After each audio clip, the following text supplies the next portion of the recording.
and welcome back to Kim Pins. Woo!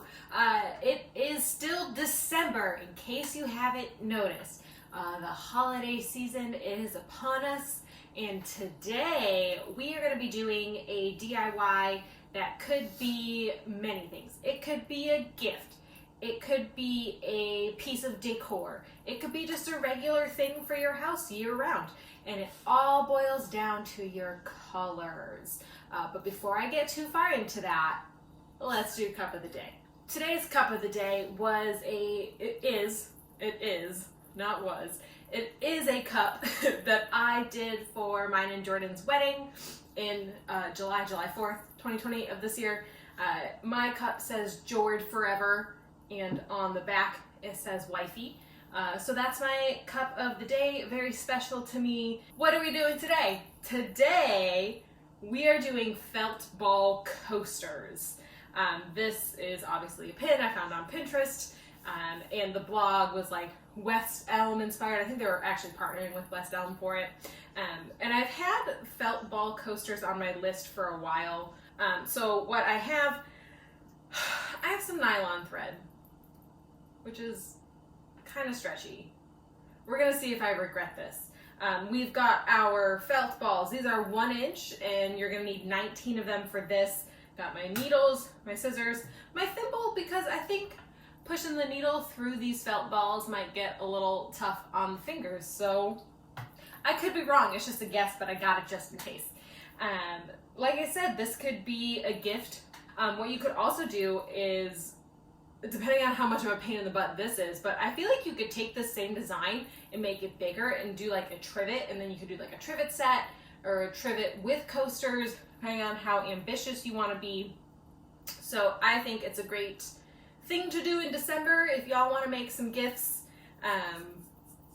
Or just, if you do, I have blue, but if you had like Christmas colors, or, well, I guess this could be Hanukkah colors. I've seen a lot of decor that's all blue for Hanukkah, or you could do like silver and gold, or more of like winter colors to do for the whole season. So lots of options with this one, and that's why I like it and why I want to do it today.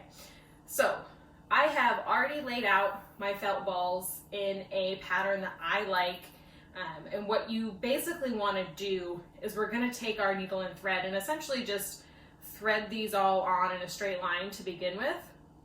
And then we're gonna stack them and go back this way with it. We're gonna see how it goes. And then there's some fancy stuff with the corners. The blog said start with 2 yards of thread. I don't wanna, yards like 3 feet. I can get my needle. I'm not sure what needle to use either. So I'm just gonna pick one. And what I always do, oh, this is extra hard with transparent thread. There we go, got it. We'll see how it pans out. I was looking at all my thread colors and I was like, none of these are gonna blend into any of these blues that I have. So I went with the transparent, and I already feel cross-eyed. Anyway, I always double my thread, something that I learned from my mom. It makes for stronger thread, first of all, although this nylon thread is pretty strong to begin with, but it also makes tying off at the end easier, because you can like tie it normal and not have to worry about just tying one strand. Okay, we've got our thread. Now what I'm gonna do is just start threading through this way. You get them all in line, and then the corners, so these guys, you want to go through, most of these we're going to go through the center, like through the center of the ball. But for the corners, you want to go through, like the bottom, so it's like through the corner and not through the center. I don't know if I'm demonstrating that very well, but that's how it is. I did look at felting my own balls, and I kind of want to get into felting, but I was watching a how-to video and it looked like quite the process. Oh, and P.S. I don't know if I'm doing this corner thing exactly right. So we'll find out, because the blog that I saw, it didn't have like, I saw a couple as I'm searching through and I couldn't find it again. I should have just saved it, right? That had the actual, like, it was a visual how you want to thread this. And I should have saved that, but you know, sometimes in the heat of Pinterest searching, you don't think of these things. I try to think of them for you. So yeah, do y'all ever do DIY gifts? Because I have for years, and everything from infused alcohol to body products to just snacks. Everyone loves a good snack for the holidays, right? I think they've been successful. I hope my family likes them because I've just continually made them for years. Not this year because I'm not going home for Christmas for a number of reasons. First and foremost, you know, the pandemic.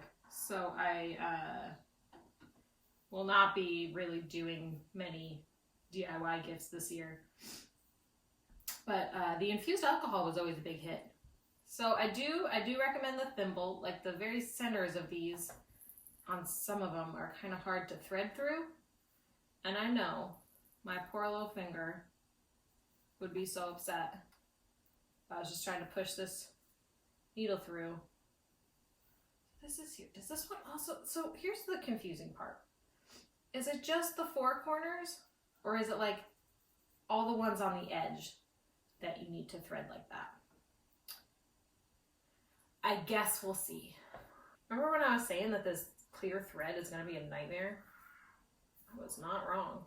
Okay, we are almost done with the main threading. Also, be careful not to stab yourself as you're putting them through, because I could totally see myself doing that. All right, so there we go. We've got them all threaded on here. I think what I want to do now is thread these all the way to the end. Okay, now let's reconstruct. Should have brought my little pin pillow. Let's reconstruct my coaster. Okay, it says then basically just sew the other direction following the same pattern. So I guess I'm gonna just go back through this corner. This is where I feel like it's really maybe gonna lose its shape. You know? It's not just this sewing project that I want to share with you all today.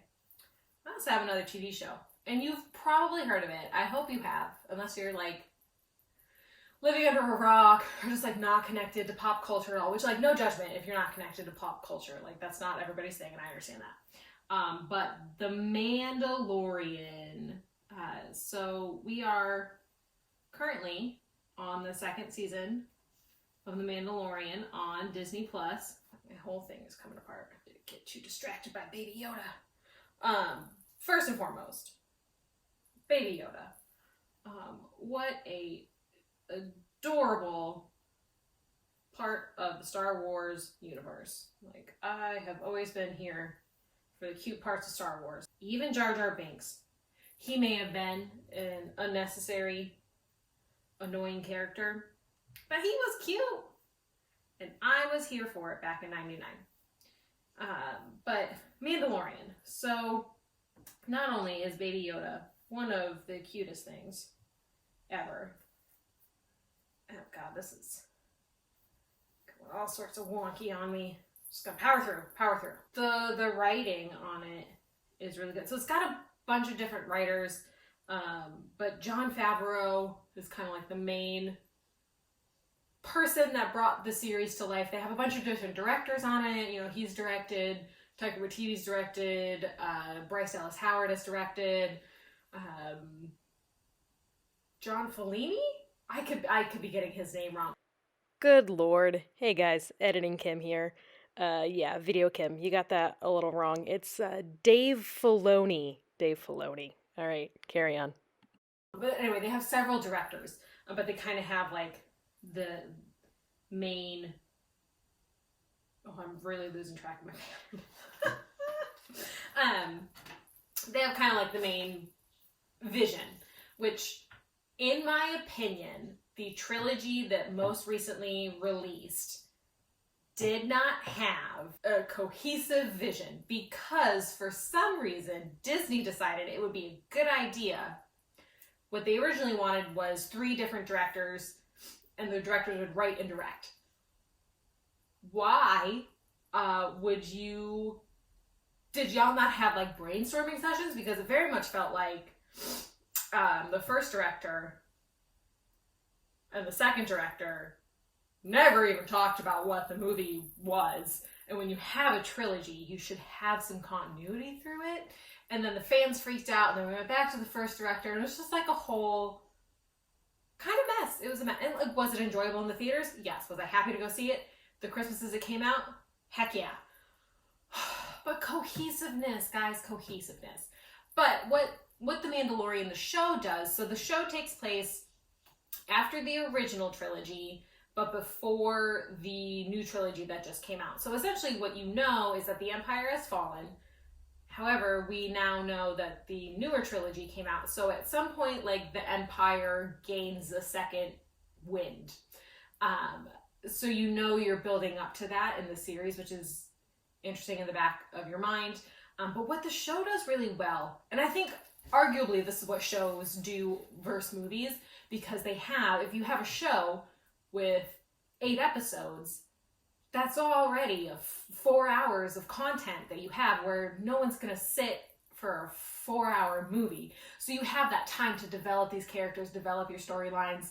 What The Mandalorian is doing really well is tying in those movies, but it's also tying in the animated Clone Wars series, and bringing a lot of things, and it ties in lore from the books as well. So it kind of is just a show for the entire Star Wars universe, and it does it well, and it's not, rewriting crazy things, but there's definitely things in there. This season especially, I think the second season is stronger than the first one, but again, if you look at it, like, the first one has a lot to set up, and they were kind of, is this going to be a Monster of the Week type thing? Is there a stronger through line? Is it about this Baby Yoda character? So the first season definitely had its downtime episodes.